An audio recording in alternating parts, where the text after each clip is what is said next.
مجھے بتائیے حکمت اور دانائی حضور سے بڑھ کر کون جانتا تھا؟ کیسے پیغام دینا ہے، حکمت دانائی کیا ہے، رواداری کیا ہے، یہ حضور کی طرح کون جان سکتا ہے؟ اور کفار مکہ کو سب سے زیادہ تکلیف کس بات پہ ہو سکتی تھی کہ ان کے بتوں کو غلط کہا جائے، اور انہوں نے کہا بھی کہ یہ نہ کریں، ہمارے بتوں کو غلط نہ کہیں، بلکہ حضور کے چچا کے پاس آئے، جناب ابو طالب کے پاس، کہ آپ اپنے بھتیجے کو سمجھائیے کہ ہمارے بتوں کے خلاف بات نہ کریں، انہیں کوئی دولت چاہیے تو بتائیں، انہیں کسی خاتون سے نکاح کرنا ہے تو بتائیں، انہیں تخت و تاج چاہیے تو بتائیں، لیکن ہمارے بتوں کو غلط نہ کہیں۔ تو حضور کے چچا حضور کے پاس آ کر کے کفار کی یہ بات سنانے لگے، تو آقا کریم نے کیا کہا؟ یا امی لو وضع الشمس فی یمینی والقمر علی یساری، میرے چچا اگر یہ سورج کو میرے دائیں ہاتھ پہ رکھ دیں اور چاند کو میرے بائیں ہاتھ پہ رکھ دیں، اگرچہ ان کے لیے ممکن نہیں ہے، لیکن اگر یہ کر گزریں اور کونین کے خزانے میرے قدموں میں رکھ دیں، میں بتوں کو پھر بھی غلط کہتا رہوں گا، بتوں کو پھر بھی جھوٹا کہتا رہوں گا۔ میں آپ کو یہ بات بتانے جا رہا ہوں وہ یہ کہ کفار مکہ کو سب سے زیادہ تکلیف اس بات کی تھی کہ کوئی ان کے بتوں کو غلط کہے، اور حضور سے بڑھ کر حکمت کون جانتا تھا؟ تو چلو اس بات کو آخر میں رکھ لیا جاتا، لیکن حضور جانتے تھے دین کی بنیاد ہی یہی ہے، کانٹے بچتے ہیں، گڑے کھدتے ہیں، جو بھی ہوتا ہے ہوتا رہے، لیکن لا الہ ہمارے کلمے کا آغاز یہاں سے ہوگا، پھر الا اللہ کہیں گے۔ پوری کائنات بچھ جائے تمہارے لیے، تمہیں آسان قرضے دے دے، تمہارے قرضے معاف کر دے، اس شرط پر کہ تمہاری رواداری اس طرح ہو کہ تم غلط کو غلط نہیں کہو گے، تو ہمیں یہ شرط قبول نہیں کرنی چاہیے۔ مختلف ادوار کے اندر ہر حکمران یہ کرتا ہے کہ وہ رواداری کے نام سے شریعت کی حدود سے تجاوز کرنا چاہتا ہے۔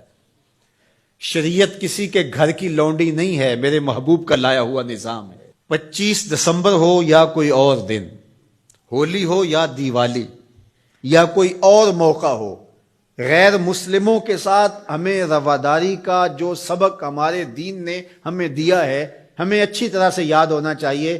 ہم نے غیر مسلموں سے رواداری کا طریقہ مغرب سے نہیں سیکھنا، آمنہ کے لال سے سیکھنا ہے۔ تو ہمیں کبھی بھی اس عقیدے سے انحراف نہیں کرنا چاہیے۔ ہمارے آیان اقتدار، ہمارے کار پرداز ذمہ دار حکومتوں کے تخت و تاج کے مالک مختلف ادوار کے اندر ایسے فول کر جاتے ہیں کہ جو شریعت کی دھجیاں اڑانے والی بات ہوتی ہے، اور وہ اس کو رواداری کے نام پہ کر رہے ہوتے ہیں۔ ان کے ساتھ رواداری کا یہ مفہوم نہیں ہے کہ جا کے جو ہے وہ ان کے بتوں کی آپ تعظیم کریں اور ان کے اوپر چڑھاوا چڑھاویں یا پرشاد جا کے ان کی کھائیں، یا اسی طرح جو ہے وہ کرسمس ڈے کے اوپر ان کی تقریبات کے اندر اس طرح شامل ہوں کہ ان کے مذہبی شعار کو آپ جو ہے وہ اختیار کر رہے ہوں، تو یہ ہمارا دین اس کی اجازت نہیں دیتا۔ باقی وہ جو بات کہی گئی کہ تم ان کے جھوٹے خداؤں کو گالی نہ دو، وہ تمہارے سچے خداؤں کو گالی دیں گے، تو اس کا مفہوم یہ نہیں ہے کہ انہیں جھوٹا نہ کہو، انہیں غلط نہ کہو، بلکہ یہ ہے گالی نہ دو۔ سب و شتم سے روکا گیا ہے۔ گالی دینا شائستگی نہیں ہوتی، گالی دینا، سب و شتم کرنا، یہ تو آپ کا اپنا دہن بگڑے گا، آپ کی اپنی زبان خراب ہوگی، تو اس سے منع کر دیا گیا ہے گالی نہ دو۔ تو اس کا مفہوم یہ نکال لیا گیا کہ ان کے بتوں کا احترام کرو، یہ مفہوم نہیں۔